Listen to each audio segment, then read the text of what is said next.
Okay, moving on to lesson 3. So we're still dealing with trig and the trig functions. We're going to learn something today called inverse trigonometry. So you should recognize the word inverse because we've talked about it before, or converse. It's very similar. When we have an inverse of something or a converse, things switch places, right? They invert, reverse, opposite, however you want to think about it. So we know already that if we know one side of a triangle and an angle, we can use trig to find the other missing sides. That's what we did yesterday, right? That it was just normal trig. However, we can work in reverse as well, inverse, when we know two sides of a right triangle to now find an angle. If we don't know any of the angles, we can actually use the sides to find it. Now we call these functions that allow us to do this, we call these inverse trig functions. So again, this is we don't have an angle and we're trying to find it. That's inverse trig. Now again, if you guys have the packet, you guys do not have this particular slide at the top of the packet, but you do have the inverse trig functions written there at the top. If you want to write anything else down for what we talk about right here, you can. Okay, so normally here is how we write a normal trig equation, just as an example. If I want to put sine, what always has to go next to my trig function when it's just normal? The angle. So let's call it sine A, if it's angle A. That is going to equal the fraction, right? So let's go ahead and just say A over B.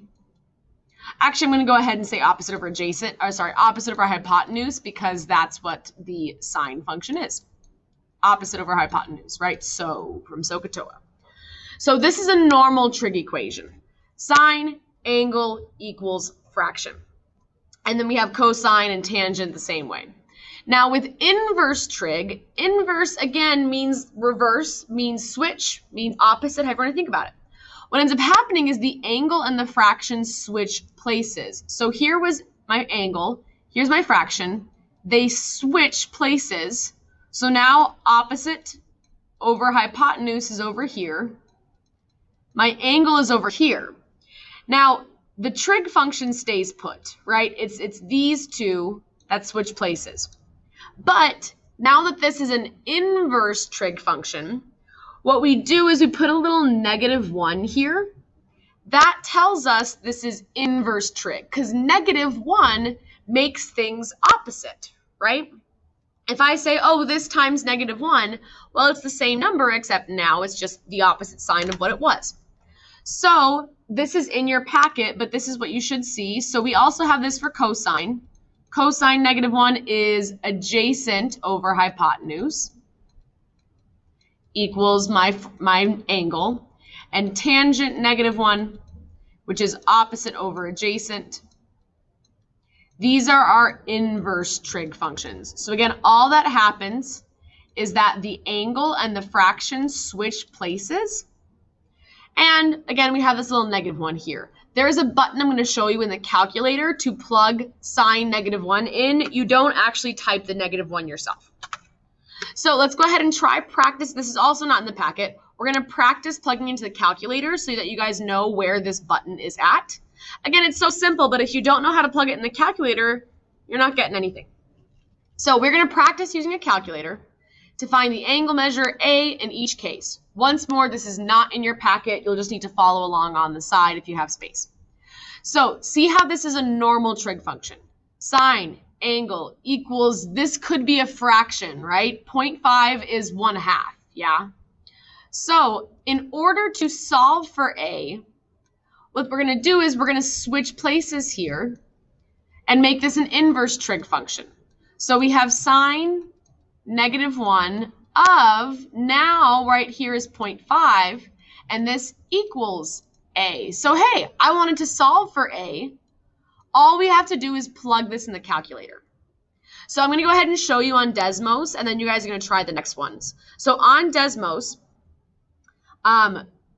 we have our normal trig functions on main. Yeah, it says main. There's our normal trig functions. To get to the inverse, you have to click function. Yeah, so that's new functions. So see, there's our inverse. There's our regular ones as well. They still have those there. but the inverse ones are right here. So I wanted inverse of sine 0.5. So I'm going to click inverse of sine, and it already gives me the parenthesis ready to go. From here, we go back to main, and then click 0.5. And there's my answer, 30. So what this tells us is that angle A is 30 degrees. So again, this is different than before. Before, we solved for a side length. Here, we're solving for an angle. So I'm going to go ahead and write these two out just so you can see. If this is the case, that tangent of our angle equals 1, to solve for A, these switch places. And we're going to write this as inverse now. Tangent inverse -1 of, now 1.0 is right there, and our angle is over here. So you're going to plug this in the calculator, get your answer, and then I want you to try this one as well. Go ahead and take a moment to do it. Okay, so I'm going to plug this in the calculator. So I'm going to clear this out. I'm going to click function, inverse tangent, go back to main, and then click 1. Hey, there's my answer, 45. So far, these are all nice. Angle A equals 45 degrees. Okay, this last one, this one is going to be written again. A and this, 0.15, switch places. And we make cosine an inverse. So you have 0.15 equals A. Plugging this in the calculator, we get function, inverse cosine, go back to main, 0.15. So this one's not as pretty, but we'll go ahead and round this. This would round, let's round that to 81.4. That 7 there would round the 3 up. So angle A equals, whoop, I knew it was that, 81.4 degrees. So these ones are going to be easier because it's just straight plugging in the calculator. You'll see when we do our examples, you don't have to move things around like we did before. Once you have your setup, you plug it in the calculator and you're done. So let's go ahead and try this. So this is now example 1 on the packet. So go ahead, take a moment and label your picture. Okay, we got TU equals 4 and then TV equals 7. We want to find angle T. So it's very important to mark which angle you're trying to find.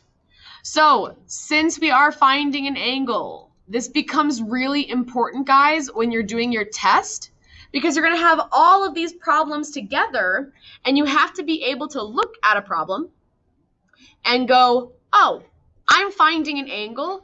I need to use inverse trig. You might want to make a note of that again. If it says, what's the angle? Inverse trig. But we have to know which one. So we need our friend SOHCAHTOA. Okay, so not only do we need our friend SOHCAHTOA, but what we need to do is label the sides we have. I don't care about this side. I don't know what it is. I can actually find it, but we don't need to. We only need 2 sides, and we have 4 and 7. So I want you to go ahead and label 4 and 7 in respect to T, right? So we only have 2 of the sides. It could possibly be opposite, adjacent, hypotenuse. What is 4? What is 7? Okay, so 7 is going to be the hypotenuse. That's the special side, right? Here's my right angle. Hypotenuse is across from the right angle. And 4 is the adjacent, right? Remember, the adjacent touches the angle. It touches right here, yeah? It's not the opposite. So, because we have the adjacent, because we have the hypotenuse, which trig function are we using? Cosine. That's A-H-A-H. So we're going to go ahead and go straight to writing the inverse trig function. In these ones, they presented it to us and we had to make the switch. Here we can just go straight to it. So inverse cosine, because we're trying to solve for an angle, of, now again, this is inverse. Normally, the angle goes next to the trig function, but here, because it's inverse, the fraction is going to go here. So take a moment. If it's adjacent over hypotenuse, what's our fraction? 4 over 7 or 7 over 4? It needs to be the adjacent over the hypotenuse, 4/7. So what I want you guys to do from here is go to Desmos, plug that in the calculator, and we'll check. Okay, so let's see. Let's go to Desmos. Clear this out. I'm going to function, inverse cosine, back to main. So now I have a fraction, not a decimal. So see, your fraction button is right here. And then it gives you the boxes. We have 4 and 7 on the bottom. Hey, there's my answer. 55 point, I'm going to round this to 2. 1/5 rounds to 0.2. And that's it. You're done with the question. So this is sometimes easier. People like inverse trig because you don't have to move stuff around. You don't have to cross multiply. It's not as confusing. So I want you guys to try this one entirely on your own. We're looking for angle O. MN is 2. ON is 5. Hints here. Let's use our friend SOHCAHTOA. You're going to label the 2 and the 5 with what sides they are in respect to angle O. You're going to pick the trig function based off of that. Write your equation and then plug it in the calculator. Go ahead and try the whole thing. Okay, so labeling. If this is angle O, this is the one I want. 2 is the opposite, and 5 is the adjacent. It is touching my angle. Right here is where it touches at the adjacent.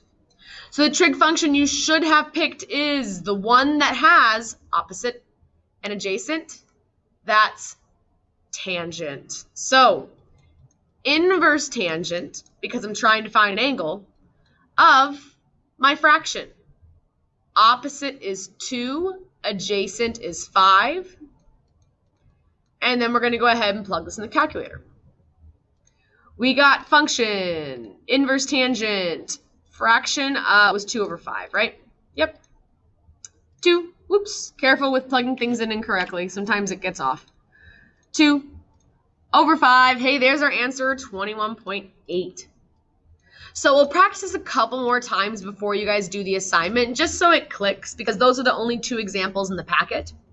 But that's all we have to do for inverse trig. Label the sides, figure out which trig function it is, write your trig equation, and then plug it in the calculator.